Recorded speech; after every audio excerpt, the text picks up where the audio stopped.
Welcome back to another episode of Beyond Small Talk. I'm your host, Chris. Joining me today is Mr. Bill Kennedy.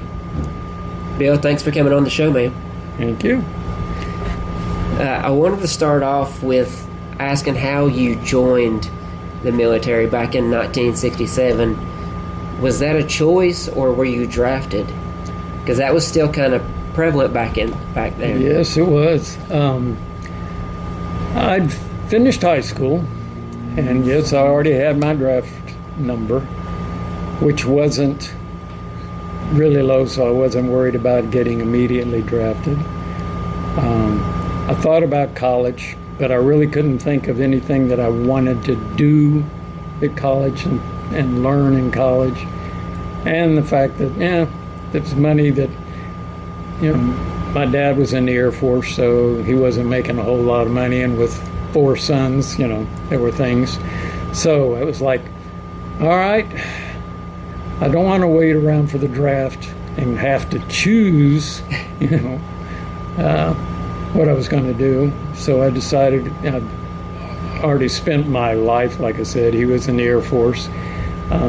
So I knew what kind of the Air Force was involved in. So I decided I'd go take some tests with the Air Force, find out what branch of the Air Force that they, what they could use me for. Yeah. And go for that as opposed to waiting around and possibly get drafted into something I didn't really want to. Now, I will say that at the time I'd thought about seriously joining the Army because I wanted to learn how to fly helicopters. I thought that would be pretty cool. My father and his other people that he worked with in the Air Force, like I said, my dad was a flight engineer on C-141, so they were hauling a lot of cargo to Vietnam at the time. And unfortunately, they were hauling a lot of bodies back from Vietnam at the time. And he flat out told me, "You are not going to learn how to fly helicopters." He said, the life expectancy is not that great. So, not to make my parents too upset, I went ahead, like I said, took some tests, went in the Air Force, said, "Yeah, we'll take you." And I went in on delayed enlistment, so I had till after summer, my summer vacation after my senior year. So I got to enjoy that before I went off into the Air Force. So, yeah, I guess part of it was to avoid being drafted, but mostly it was choice. Well, you talked about you didn't really know what to do as far as the college route. So why was the decision to go into the Air Force, was it influential by your family and the history, or was that like a sole choice? Or a healthy mixture? It was pretty much a mixture of, like I said, I'd grown up going from base to base with my dad in the Air Force. So I knew kind of what to expect. And I thought, well, maybe I could learn a trade or something. And I wasn't even sure if I would decide to maybe make it a career, but that was something that I later decided, no, I'd already spent enough time. It seemed like my whole life had been around the Air Force. So, yes, a little bit my parents, but mostly it was mine. I pretty much had decided that's what I wanted to do.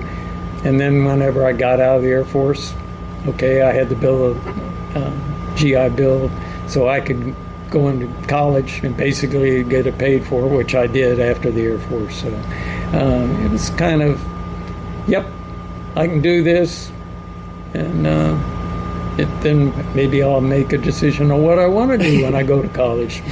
But the $1 million question we all have. Yeah. Because your dad was in the military when you were, a kid. What was that like?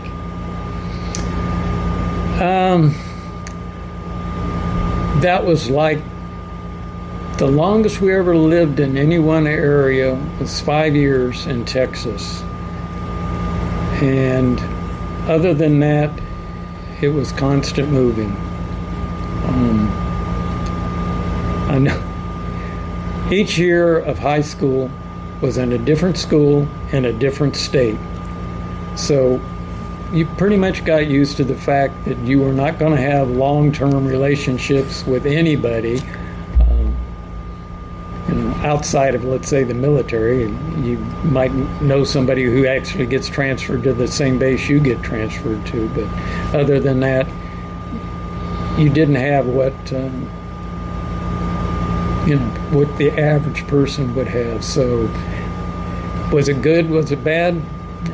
I don't know. For me, I never really felt like it was a bad thing that you really didn't get used to and know a lot of people, as opposed to, let's say, my daughter. When we raised her, I mean, we live in Summerville, South Carolina, so that's all she's ever known. She knew people from basically her, when she was 6 months after she was born, we moved there, till she's still there now, almost 50 years later.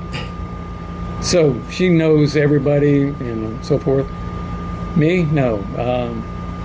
It was a constant moving, and the fact that he was gone a lot.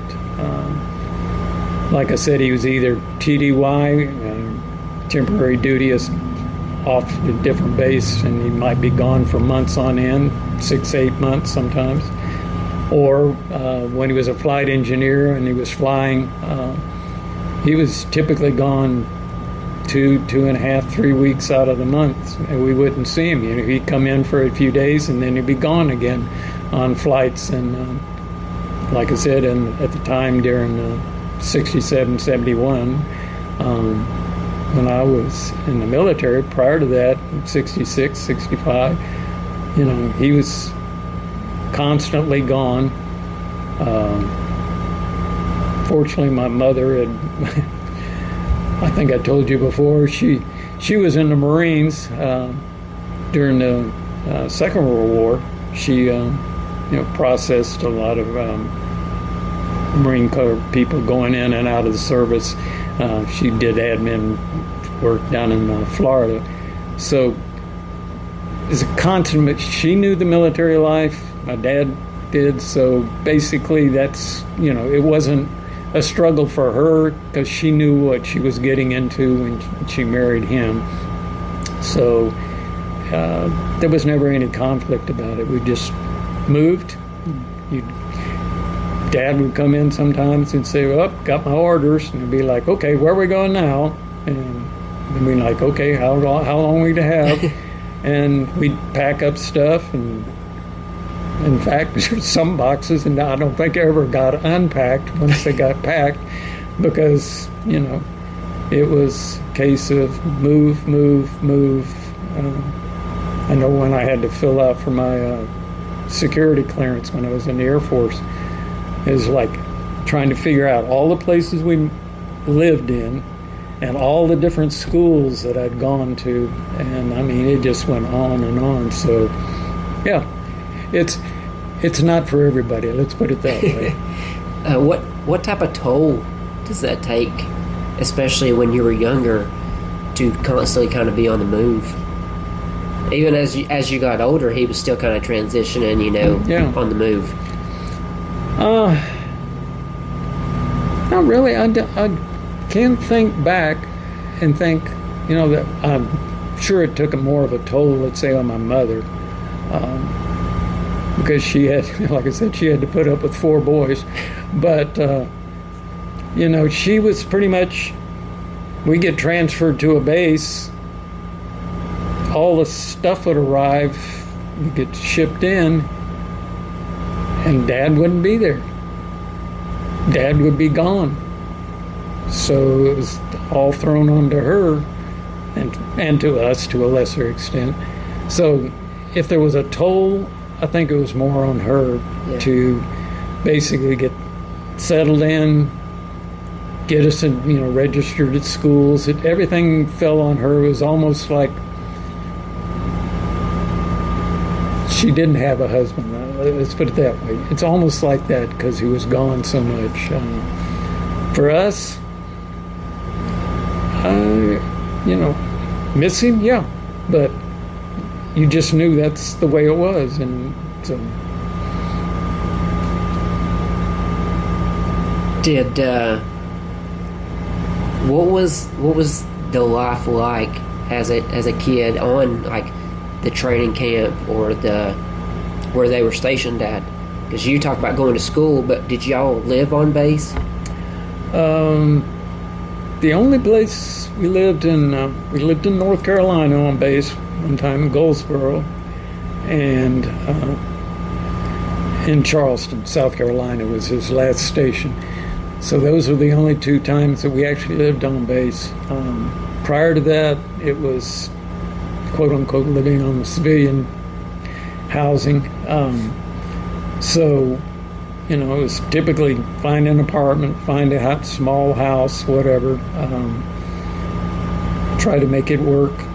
I know, like I said, in Texas, I know we got there, and the school that I had to attend, it was like, okay, there weren't like school buses that I would ride. It was basically, here's money, go get on a regular town bus and transfer, and another transfer to go to the school. And this was like in the third, fourth grades. So it was always, like I said, there wasn't a big community for us since we were not on base. Yeah. That didn't really come until, like I said, whenever we got to Goldsboro, North Carolina, and that was I was like in the ninth grade at that time. That was the first time we actually had lived on a base, and it was kind of nice because you were around other people that were in the same situation you were in. You were all living in basically identical houses all the way down the street. And then Charleston, I think when we first got there, before we could get into base housing, we ended up in a trailer in Charleston, South Carolina, with no air conditioning and some, box fans in it. And that was the hottest summer I thought as a kid. But then again, it was miserable. But we finally got onto base housing, and it was like, oh, great, they actually have air conditioning here. But that was something else. But no, prior to that, it was pretty much always civilian, living on the civilian towns, and it was different, to say the least. When you talked about how you were in between the Army and deciding on the Air Force, what was the deciding factor for you to decide between the different branches? I think it was my mother saying she'd shoot my foot off if I really thought about going into the Army to learn how to be a helicopter pilot. I obviously knew she was kidding, but and even though I really would like to have done that, I wasn't, and to the point that I was an idiot and didn't realize that was going to be a very dangerous job to have, and I didn't need to put any more strain on the family, especially my mom, Right.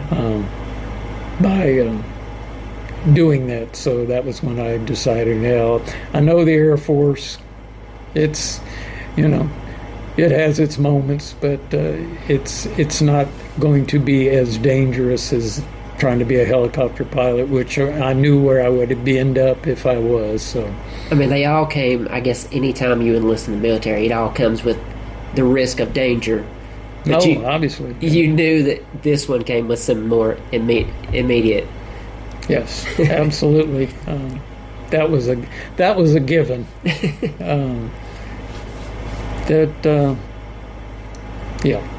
In that time frame, that was definitely a given, and you learn to accept certain things when you're in the military, but that goes with it. What did the training, like when you come onto basic as you enlisted, what did that look like psychologically and like physically? What was more challenging? Well, like I said, since I was brought up in a military family and pretty much knew psychologically that wasn't the thing. It was more physical, and the only physical part of it that I really hated is I never liked to run. Really? And I kept thinking, I'm in the Air Force. What do I need to run for? You know, I thought we were supposed to fly planes or something. But yeah, there was a lot of PT running miles and miles and miles, and it's like I hated that too, with a passion. Push-ups and all that other stuff. Yeah, okay, no big deal. I mean, I guess back then that was pretty much something you did at PE. I think it's not so much like that nowadays, but back then, I mean, we had PE. You went to things. You did get out there and you did do push-ups, sit-ups. Yes, you played some sports and stuff, but yeah, you did a lot of that. And but that still was the hardest part for me, like I said, because I just flat out hated running. And then, unfortunately, when we were in basic, we were moving some old lockers in the building, and I ended up slicing my hand open and having to get a bunch of stitches in it.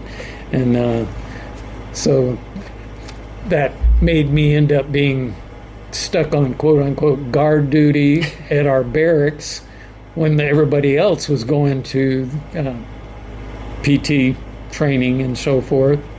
And so for about almost 3 weeks, I didn't go to that, which was nice. But at the end of the thing, if you couldn't run the mile in a certain time and you couldn't do all these things, this many, then it was like, okay, you're in trouble. So you almost handicapped yourself. That darn near killed me in the end, because I hadn't been running, I hadn't been doing anything, because, like I said, I had my hand all stitched up, and so, yeah, I would say the physical part, not so much the mental. I knew what was going to happen. I'd been around enough military people and knew how they talked and the way they acted and what was expected. So that, to me, in fact, had to, in a lot of cases, keep a smile off my face during basic, because I'd be watching the DI just chew somebody out, and I'm just sitting there thinking, you know, I was thinking it was funny because I understood what was going on, and that's not something you'd want the DI to see you doing. Did he ever catch you snickering or like? One did one time, and this was back in the day when they weren't adverse to actually putting hands on you. So yes, I got punched in the gut for doing that. So I made sure that I did not smile or make any other gesture that might imply that I thought it was funny what they were doing. So, but yeah, they times have changed since then. I had a former guest that had went to the Navy SEAL basic training. Mm-hmm. You know, how he ended up not going, but he said the physical part wasn't the thing. It was more so the mental tactics and like the testing they were trying to do to see if you were able to like withstand different things. Yep. Is there a correlation there to like the mental tactics they use? I would say theirs is probably far more rough for something like that, but yes, there was a lot of that. Now, like I said, I kind of expected that because, like I said, growing up in a military family, and obviously my mother had been a Marine and she had run a barracks and she'd done some other things, so she took nothing from the four boys. I think I mentioned to you about we had to do certain things. You had to have your room straight. You had to have the bed made. And if you came back from school and you hadn't done that, you basically found the room trashed, and you got to clean it up and straighten it up and get it up. So I knew a lot of what kind of things they were going to throw at you to see if you would, say, I quit. I'm out of here. I don't want to put up with this. So there was plenty of that you're going to get from your drill instructors and stuff. They would tend to push. Some people, they could push enough to that they actually did just say, "That's it. I'm done. I'm quitting." And they would. They wouldn't see if you'd break. Yeah, they would. Because you don't know where you're going to go, and you don't know what you're going to end up being involved in, and they've got to know that they can rely on you. So yeah, they're going to push, and they're going to push a lot, and you just have to decide how much you can take before you go, okay, that's it, I don't want to play this game anymore. So I mean, in a lot of ways, it's good. It teaches you how to handle things and not be adverse to adversity, and figure out, how much you can just take just from, and any job you have in the future, because you're going to run into people that are going to give you a hard time, and you just have to decide, okay, is it worth it or not? Is it, what can I put up with this job? Do I really need it that bad, or can I just walk away? Well, so it's that whole reaction versus responding. Yeah, you get to decide, and if you can just go, okay, it's just a job. I'm going on, going to do whatever they ask me to do, and then I'm going to, go on. I'm not going to, I'm not going to let them win, type of deal. So, like I said, for me, that wasn't hard. I saw it in others, but. Where were you stationed at for basic? Texas. Yeah. Hot, miserable Texas. And then when I finished that, my school where I went to was also in Texas, so I didn't transfer very far to go to the classes and stuff I needed to take. But just another camp. Just another camp. Yeah. Up in San Antonio, just got to even go see the Alamo.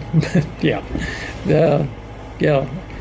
And bases that basically that have been around a lot of the buildings. And in fact, our barracks is some that were built during the Second World War, and we were still, using them. So, yeah, there was a lot of that. What was kind of like the daily routine? Like once you leave basic and you're going through your courses, trying to prepare for this, impending career, what is like the daily routine that you're having, like you're used to? Well, the courses I took, they basically, most of the schools and stuff were like half-day sessions. But when I say half-day, just understand that, you're getting up at like 4 or 5 o'clock in the morning. You're going to get something to eat, and you're in class by 5, 6 o'clock in the morning, and then like I said, 12, 1 o'clock you leave from there. And when I say leave from there, you form up in groups, and we marched in squadrons through a parade review where we were basically inspected, I guess you would say, and they marked points for how you marched and how we did our job. Then we went on to lunch, and then after that, we'd go back to our barracks, and you had the rest of the day off. Typically, we had the rest of the day off. Now, you may get assigned to other jobs. Some of the people, I was in there because of the school I was at, it was longer, so I ended up being one of the 3 people that were in charge of a barracks. But when you first get there, you finished up your schooling, and then you may end up PT, doing, going and peeling potatoes, doing whatever in the kitchen, whatever, you cleaning up.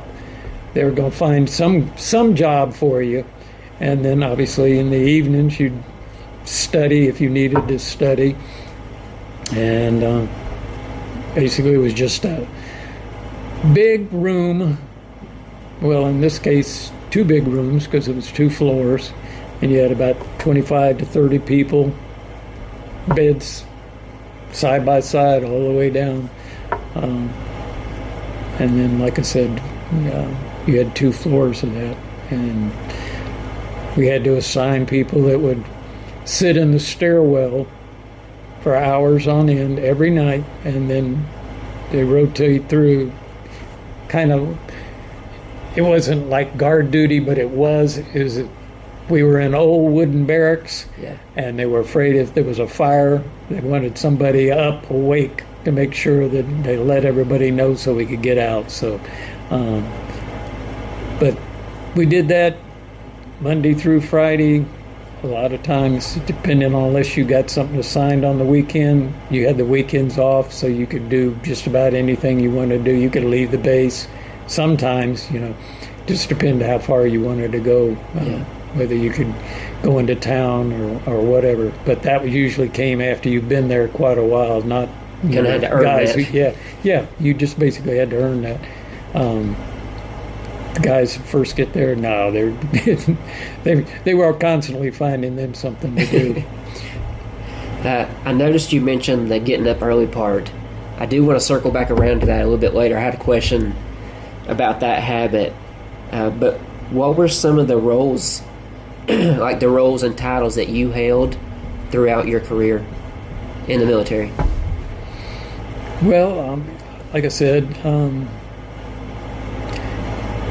when we were going to school there in Texas, our class that we were doing, which was maintenance equipment for maintenance for electronic communications equipment, crypto equipment, which was a long class. It was about 9 months doing that. And since we were there so long, we ended up getting extra stripes. We went up, that we got promoted because we'd been there longer, and ended up being in charge of the class. I was the one that ended up deciding who had to straighten up and do whatever in the class. Then afterwards, like I said, when we marched out to do our parade review between classes, we'd have like I said, the classes that were leaving would go through, do a parade review. The new classes coming in would do a parade review. But anyway, worked with that. We were, I and another couple of people from our class were in charge of our particular platoon, so we were in charge of them.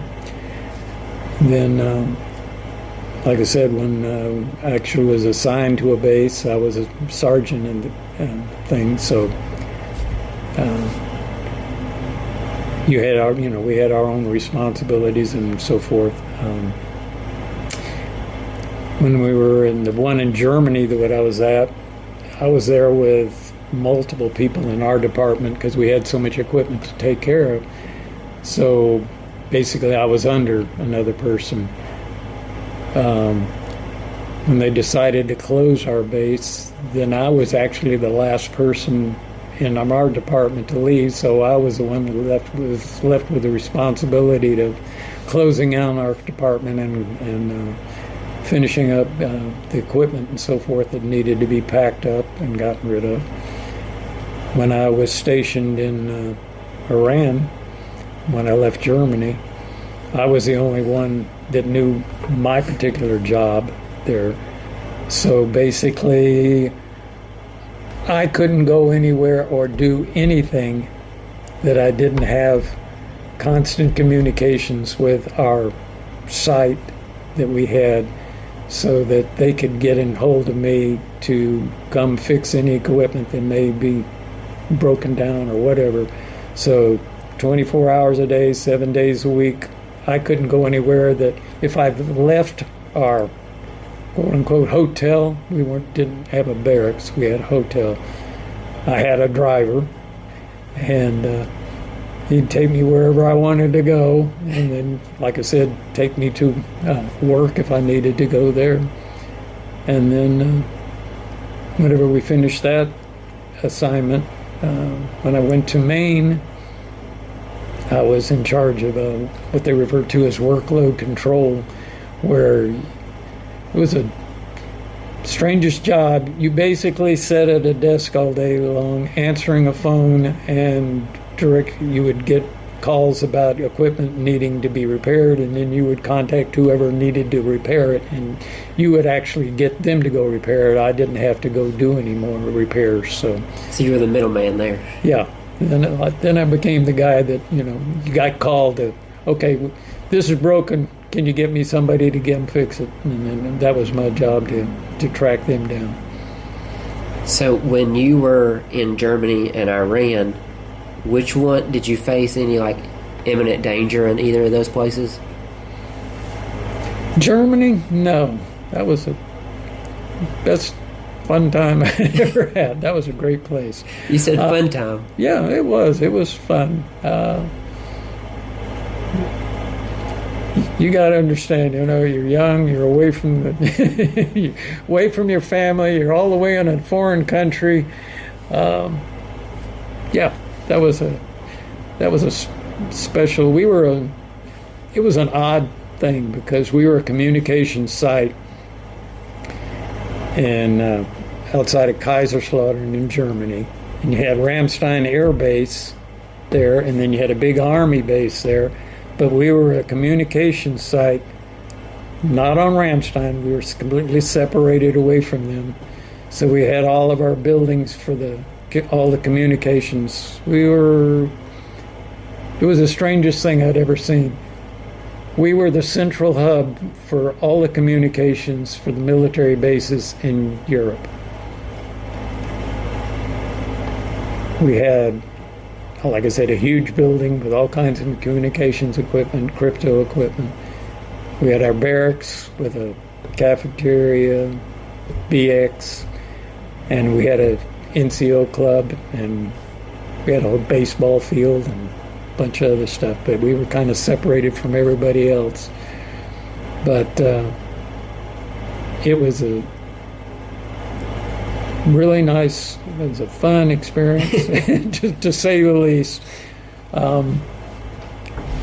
But as far as danger, the only place that I really could have felt was in Tehran when we got shipped there. Because when we were in Germany, to backtrack a little bit, I'd gotten married. So when I got the thing to say, okay, you're going to leave the base here because we're closing it down, somebody finally got the idea, having a central hub that all you had to do was blow it up and you destroyed the communications for military bases all through. They decided, no, we can't do this. So that's when they decided to take that apart. And that's when they said, okay, well, where do you want to go? And I said, anywhere in Europe would be great. And they said, fine, you're going to go to Tehran, Iran. And we're going to. So my wife, I was going to take her because you could bring your wife and stuff here. There. But I got there and I looked around and I thought, no. Like I was telling you before, it was under the Shah, it was becoming more and more westernized, but still it wasn't the greatest place in the world to bring your family. Because I remember before we went, we had to go get to the Iranian embassy to get signed off to get into the country, and we had to get, I think they must have given us every vaccine that anybody had ever thought of, and it made both of us sick as dogs. And they basically told us, yes, we have a hospital there in Tehran, but if it's bad enough, we'll immediately put you on a plane and get you back to Germany, to Wiesbaden, the hospital there, and then back to the States, because there's all kinds of cholera and all kinds of things that you could catch. And so there's pride in yes, you. it was I got there and I looked around and I thought, no, I'm not bringing my wife here. So she stayed in Germany, and she enjoyed that. But you didn't want to. But that was more of a decision based, not so much on fear from the people, but fear of basically what you might pick up as far as, like I said, there was a lot of diseases and things that goes around, and I didn't want to bring her there. And the fact that it was just going to be, like I said, my job was 24 hours, 7 days a week. I could get pulled anytime, anywhere. And she'd be in a country where, very few people spoke English, not on a base. You'd be out in some apartment somewhere, and I just couldn't see that. So that was like, okay, no. So of the two cultural things, as you move, you're like, no, there's too many risks here. You just stay in this spot. Yeah. What was her reaction to not coming with you, though? She understood, because I got there, and then basically I looked around and saw what it was going to take to actually get her there and what was going to be involved. So, I mean, she wasn't happy. We'd only been married 2.5, 3 months. Like I said, we went off. We came back to the States to get married. She was my high school sweetheart. Yeah. She was a junior, I was a senior. I went to the Air Force. We communicated. I got transferred to Germany. Her father got transferred to Germany, about 50 miles away from where I was. We started dating back again. And anyway, she wasn't old enough to not require her parents signing off on her getting married in Germany. She was only like 18, almost 19 years old. So, and they weren't hip on the idea of us getting married. So we flew back to the States to get married. And then when I got back from the States, is when I found out our base was closing, and the apartment and stuff that we'd already gotten and moved into and everything was like I had about another month and a half of, closing down what we were doing on our communication site and packing up equipment and stuff. So she went back up to, where her parents still were, and she went back to the job. She'd been working as a secretary on the Air Force base there, so she got an apartment and stuff. And she and a really good friend, they traveled around, did a whole lot of stuff in Germany and Spain and France, and she got to visit a lot of places that we didn't get to go to while I was there. Yeah. And then that's the way it went. She still had a good time. Let's put it that way. She didn't miss me that much, I don't think. Like you mentioned earlier about the getting up at 4 a.m.? Yeah. So many veterans have that habit of getting up early. Where does that habit derive from? Because you come back and that's one habit they can't break. Yeah, I still can't. I still have it. I've always had it. I've, granted the job I'm doing now, I'm up, but most of the time I'm waking up 3:30 in the morning, and I used to do the same thing before I even had a job that required me to be at work at 5 o'clock. I typically go down, get on a computer, read, do whatever, but that's something I've always done. I just naturally wake up. I can pretty much tell myself, okay, you need to be up for a certain time, and I'll set an alarm clock, but mostly I'll wake up usually within 10, 15 minutes of the time I'm told myself I had to wake up. And I think a lot, like I said, if you've ever been in the military, that's a habit you pick up, and it does take a while to break. I haven't been able to break it. I still do, even on my days off. I cannot just lay there in bed. I can go back to sleep. It's not going to happen. So it's like, I'm wasting my time. Get up, like I said, go read a book, go get on the computer, do whatever, Why is that so highly emphasized in the I guess you call it Army military, the early rise? Because everything starts up early. The day for them, for the military, always is very, to be blunt, especially if you're in the branch of the military where you are going out and attacking people. The best to attack people is when they're sleeping. So you get into the habit of, you understand that happens. So you have to be up in case it happens. Most times in the military, if bases are attacked, not typically in the broad daylight, it's at night or real early in the morning. So it's a habit. They make sure everybody understands you're up early, and so you're always ready and prepared for. So, whether you're in a base on the air in America, or if you're overseas, the training is always going to be the same. Up early. And when I say up early, it's like, if you're supposed to be up at such and such a time, just remember, 15 minutes early is on time. If you're not 15 minutes early, you're late. So. Well, if somebody's listening, though, I mean, if you're trying to have or set up the right, day, getting up early, you're almost preparing yourself to have that success. Oh, yeah. Yeah, you'd be surprised how what a different attitude you're going to have by getting up early and being awake before you find everybody else coming wandering in. I see that a lot of times. Even what I do now, it's like, I'm up, I'm awake.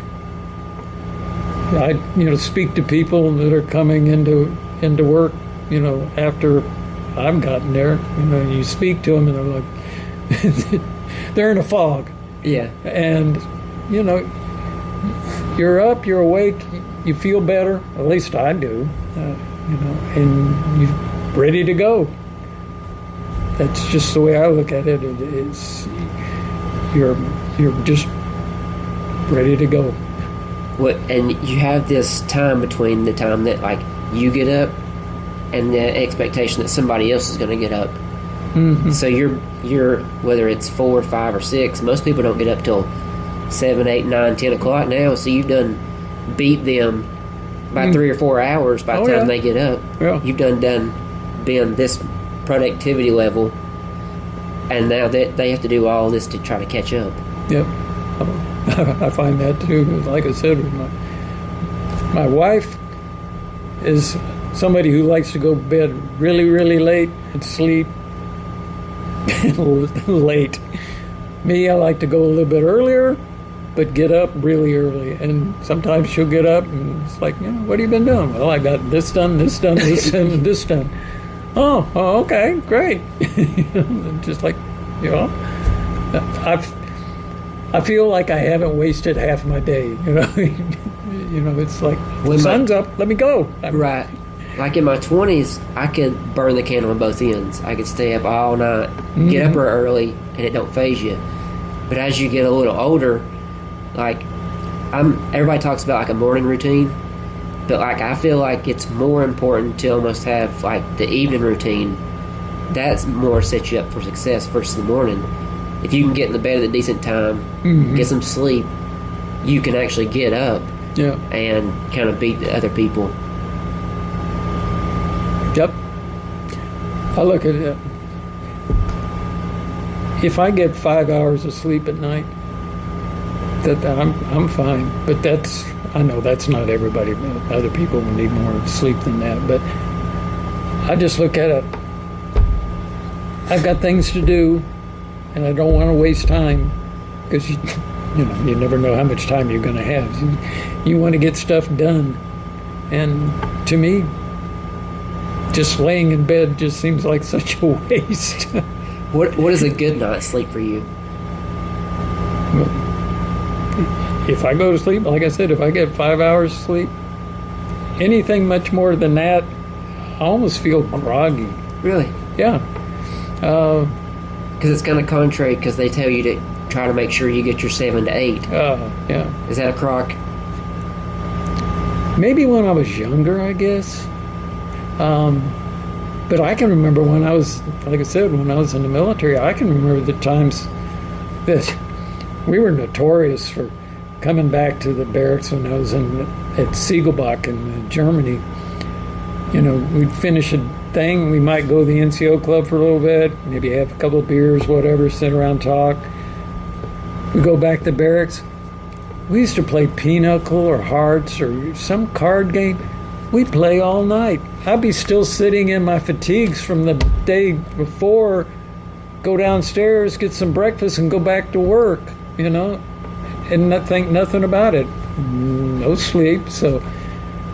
But then, I got a little bit older. I need my sleep a little bit.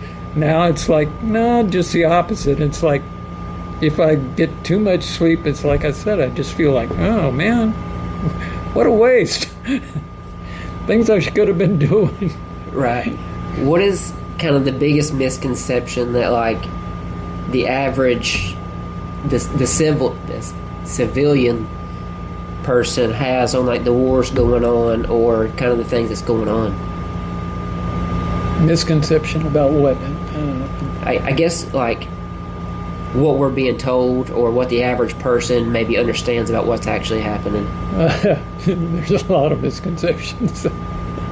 But I feel like we're told one thing, and yet there's 12 other different things going on. Yeah, and unfortunately, to use the present little conflict we're having right now,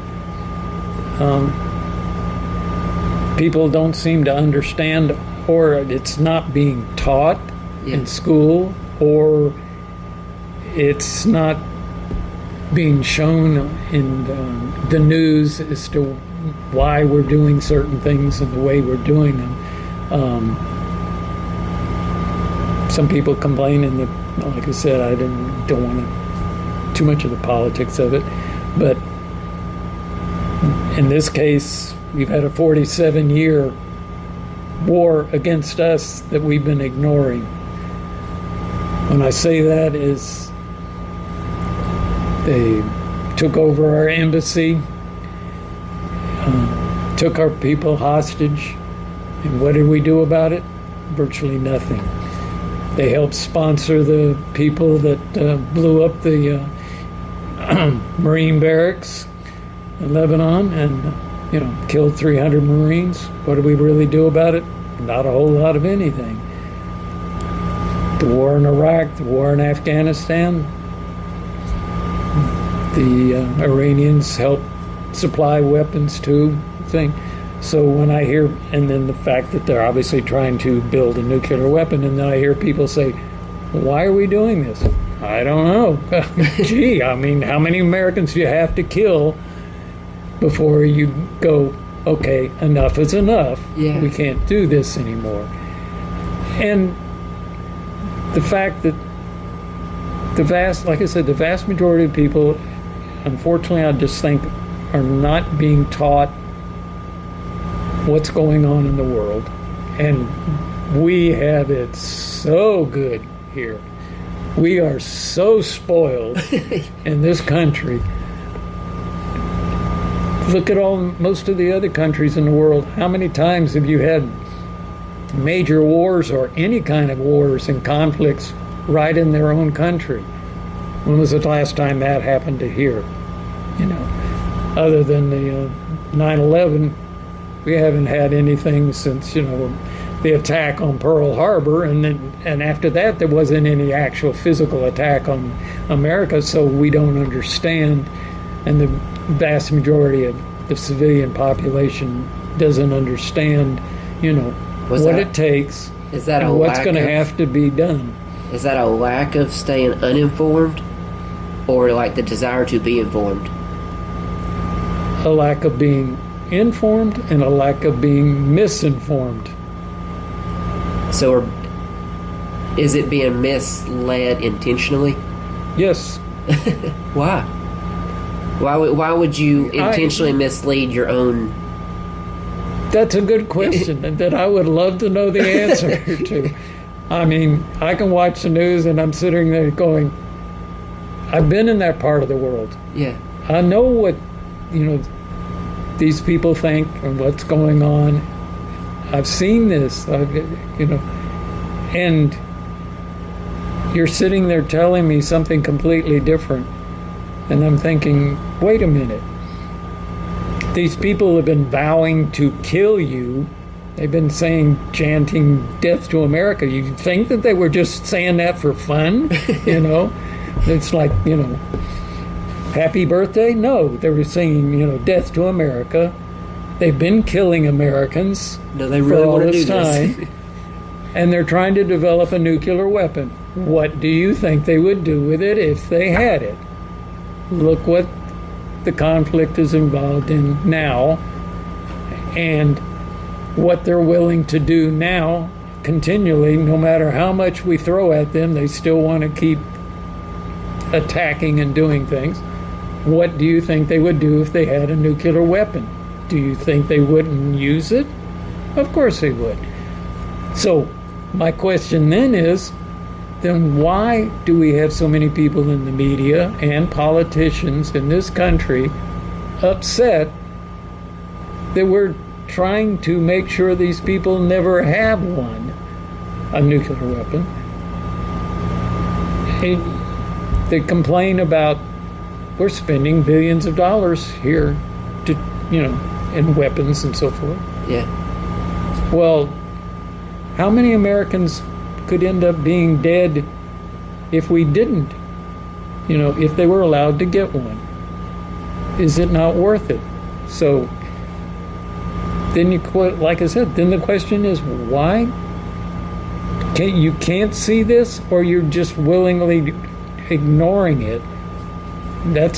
That's my question. I just don't understand that. I never will understand that, some people just can't accept that there are bad people in the world.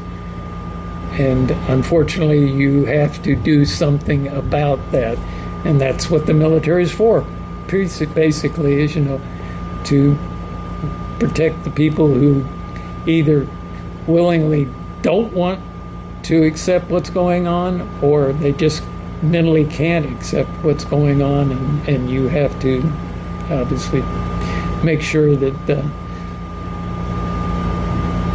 you take care of them. Basically, I guess that's the best way. You have to take care of them because they just can't seem to grasp that, there are bad people in the world that want to do bad things, and somebody's got to stand there. Do you think that most people could understand if they were told with the right information what to do with it? Do you think they could handle it? Yes. I would say the vast majority can, yes. I think, I may be wrong, but I think that, let's say the World War II generation understood that more than now. You can see, it just seems like we've gotten too complacent in this country. We've gone, we've got it too good compared to the vast majority of the people in the world, and they can't accept the fact that they have basically what they call normalcy bias. Nothing, it's not normal. I'm a good person. Nothing's going to happen to me. Yeah, right there. I'm sorry. Yes, it will. Sooner or later, something bad could happen to you. and they just can't conceive of that problem. I mean, they can watch, a report on something, a criminal act somewhere, and they think, oh, that's horrible, but that would never happen to me. They just never can seem to grasp the concept that, yes, it could happen to you. This is what you need to do to prepare, or have somebody else prepare for it, and you accept the fact that, hey, you need these people to do that, which, like I said, the military or the police or somebody to do it. Well, it's cliche, but it's true. Wrong place, wrong time has been a thing for a reason. Mm-hmm. It happens. Sometimes you're just a bystander to whatever happened. Yeah. Sometimes bad stuff happened to good people for no good reason. Yeah. Unfortunately, like the poor woman on that train in Charlotte, sitting there minding her own business, going home from after work, and gets stabbed in the neck and killed. You never know. So, unfortunately, there's got to be people out there to watch. And that's just a singular instance in crime. Well, on a grander scale, that's countries who want to do the same thing. They want to kill you. They want your stuff. Yeah. It's just a bigger version of your small town crime, but just on a grander scale. So if people can understand the local stuff, you need to also understand, hey, it goes, the global effects. Yeah, a global effect of a country will do it to you too. They'll kill you and take your stuff. All through history, that's pretty much the story of history is one country deciding they want your stuff and they're willing to kill you to take it. And that's the way it's been since the beginning of time, and unfortunately it probably always will be. So that's why, unfortunately, you're going to need somebody in the military to protect you. Hopefully not to go out and take stuff from people just because you take it, but to protect you from having stuff taken. Do you think that movies have almost romanticized war?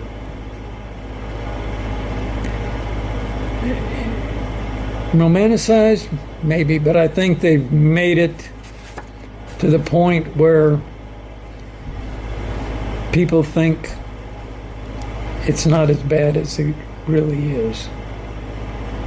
Because the typical young kid who just sees the camaraderie and the stuff that's going on, they don't really know what they're getting into until you see it firsthand. Yeah. When it's not as clean as it makes it appear in movies. Very few movies really make it look like as bad as it can be. Yeah.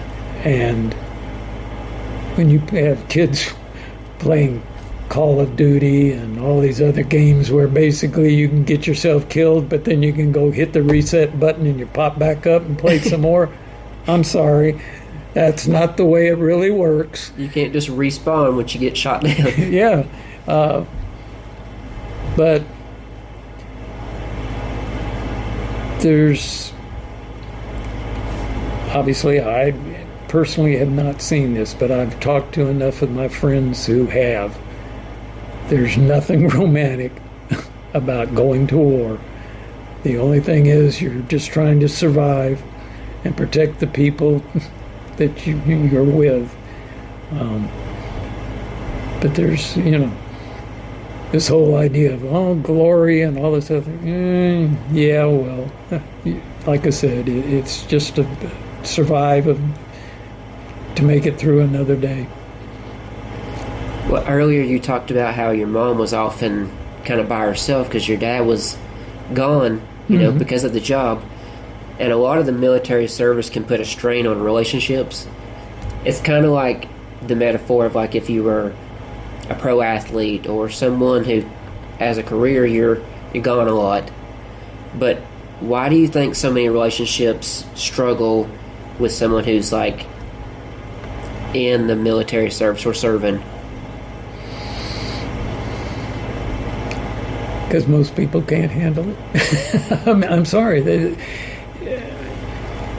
You plan on getting married and you think you're going to be together. Yeah. And you're not. That throws you're back to the situation where you've got to do everything. And the person isn't there that you decided, that you wanted to marry. And a lot of people think, yeah, I can do that, until they actually have to do that. And that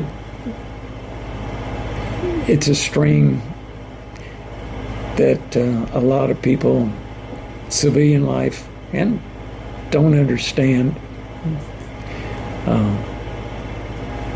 To a lesser extent, I would think it would be almost like, a policeman or a fireman. Granted, anybody can leave for work and never come back. Yeah. But most people's jobs aren't that dangerous. But policemen, firemen, you go off to work, you may never come back. Same way in the military. You go to work, you may not come back. Some people can handle that, some people can't. And unfortunately, there, like you said, there's a lot of marriages that break up in the military. And I would venture the same thing in police and fire department. And so any job where there's a high risk and you're not around, especially when there's situations, if, like you said, you got kids or something. If you're both single, that's one thing. But if you're married and let's say your spouse is stuck at home with the kids and you're having to handle all of that and you don't know how the other person, how they are, where they are, what they're going through. And a lot of them at least gotten smart enough not to throw too much onto that person that's away, because that person's job can be dangerous, and the last thing they need on their mind is other things other than what they're doing. So did you ever go through that as far as like coming home and being embraced after being away? To a lesser extent. Fortunately, I wasn't in a situation that it involved, me possibly not coming home. Yeah. But I know, like I said, with my dad and stuff, constantly flying, there was a lot of that. It was always good to see him when he got back home, because, like I said, you never know. There are plenty of times that planes don't come home. And so, yeah. What are some of the challenges that veterans face as they're transitioning away from like that part of their life and trying to transition back to civilian life? Because it's two different worlds. Yeah, it is. You go from being in an organization that pretty much controls your whole life. When you're getting up, when you're going to bed, what you're going to be doing. It's dangerous. So a lot of times it's a high stress environment. You form bonds much stronger than you would in civilian life with anybody, because, they're just people you work with, not people you're having to worry about protecting. Their physical well-being. Yeah. And so when you leave, you've walked away from the strain, but then again, it's almost like it's a good strain on you. You worried about the people, but it's you're glad that maybe you were away from it for a while, but then you miss the camaraderie of the people that you worked with, and you never really find that. Really, it's like I said, it's two different worlds. You'll never really find that in the civilian world. Now, I would say maybe with the exception of, let's say, like firefighters and police, where it's a difficult job, dangerous job, and I'm sure they probably go through the same thing. But I know a lot of times that depending on some of the military people, where they are and what they've done and had to do, that it becomes a situation of trying to turn that off once they get back, and it's very difficult for them to do, and especially if they were serving with people that were killed. Yeah. And they always would constantly, I've been told that they think of why them, not me? And, they always think, what could I have done to maybe, save that person? If could I have done something different? So it's probably the best club in the world, but it's the worst club in the world in the sense that once you've joined it, it's great and you really love it. Once you leave it, a lot of times it's hard to walk away from the responsibilities that you have, and knowing those responsibilities. Because the average person doesn't go through life going, this is important, yeah, but is it a life and death important, or is it just important that I get this particular job done today, or is it somebody's life depend on me doing this job? That's fulfilling in a lot of ways. And then when you don't have that anymore, and you think, what's my life like now? I'm pushing paper in a room someplace, or I'm doing something that isn't quite as important as that anymore.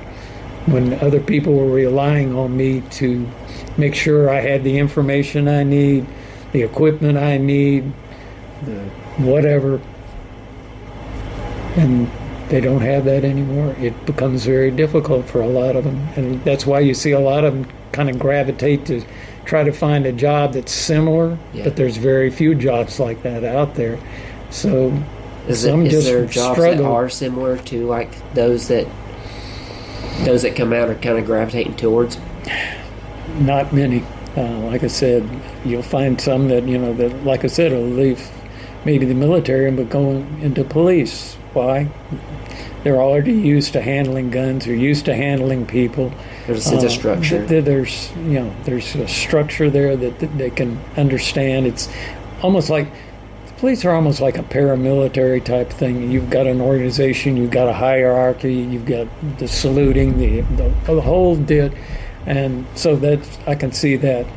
A lot of them that were, let's say, medics in the military, gravitate out to maybe being EMS, or maybe they work in a hospital, but doing something where they continue to do that, where they feel that what they've got is worth transferring, helping other people. Still reaching for that purpose. Yeah. Because the one thing I picked up when you said that is almost like, because the scheduling, they're used to that structure and that schedule, but once you get out, you don't have that, so now you're trying to fill your time, and you kind of feel lost. Yep.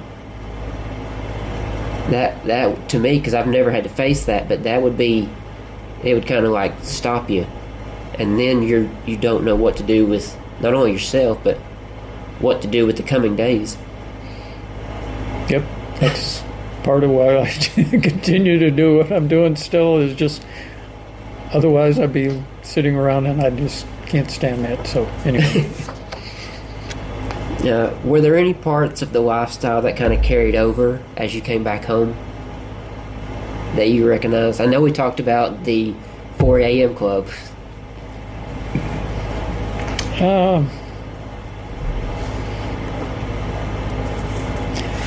Yeah, I know that's, to me, that's part of it.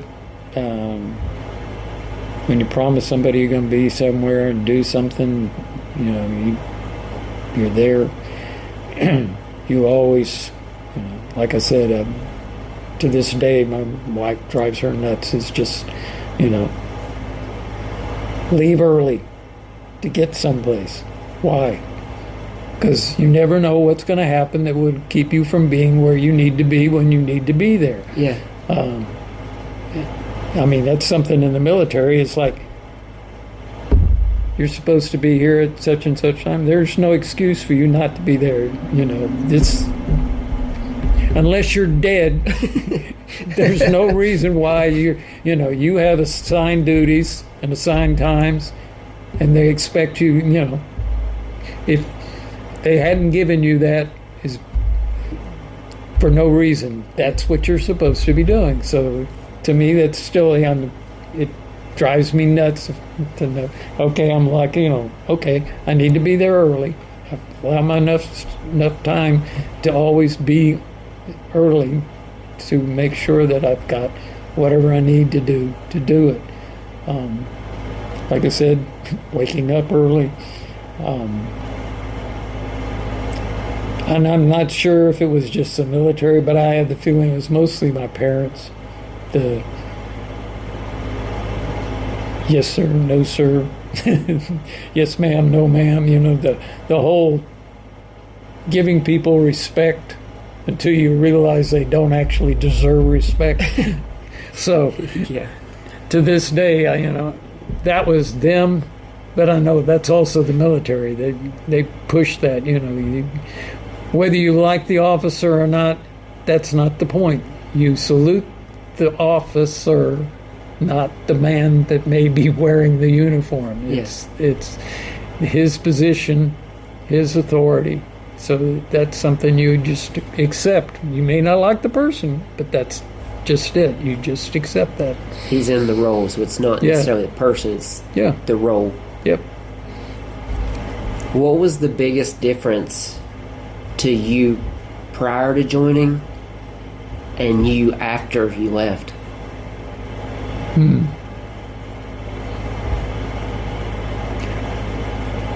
A lot more mature, and I don't just mean that just because of the age difference.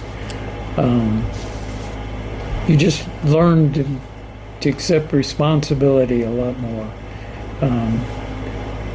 Learn to be able to just, know what's expected of you and go ahead and do it, not wait around for somebody to tell you what to do all the time, That's probably the biggest thing I really got out of it, was that you become a self-starter. There's some people who just go through life, they just show up at work, and if somebody doesn't tell them what to do, they will just stand there the whole day doing nothing. And then there's some people, they know, hey, this is a job, this is what needs to be done, go do it, And I think that was probably the biggest adjustment. Now, granted, like I said, my parents pushed a lot, but once you're responsible for doing stuff and they're expected to do stuff, and you reach a certain rank, let's say in the military, you're expected to not only know what you're supposed to do, but you're supposed to know what everybody under you is supposed to do. And so, unfortunately, when you get into the civilian world, it's a lot harder to be able to tell those people, this is what you need to do, now do it, as opposed to in the military, it's the tolerance for that is a whole lot better.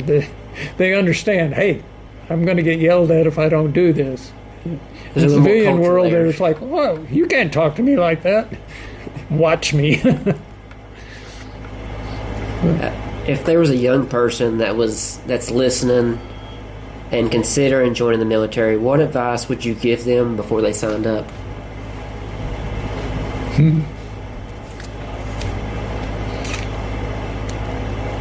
Go in with an open mind.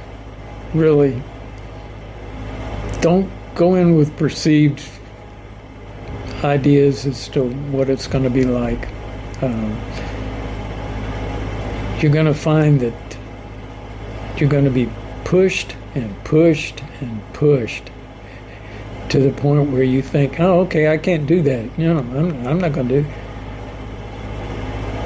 They're not trying to hurt you, either mentally or physically. They're trying to make you understand your abilities to get things done even when you think you can't anymore. And like I said, they're going to push you like crazy. Just accept it and understand that they're doing this to make you a better person, and it'll make you a better person in the military, but it'll make you a better person once you're out of the military or just in general. And you'll be a more responsible person. You'll look at life a whole lot differently than you did when you were a civilian. And you thought, well, I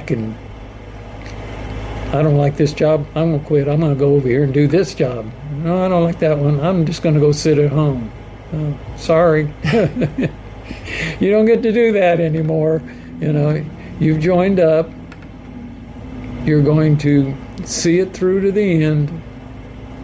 And it's basically going to teach you the best responsibility you've ever had in your life. Bill, it's been fun. Thank you so much for coming on and sharing and opening everybody's mind up. Okay. Thank you.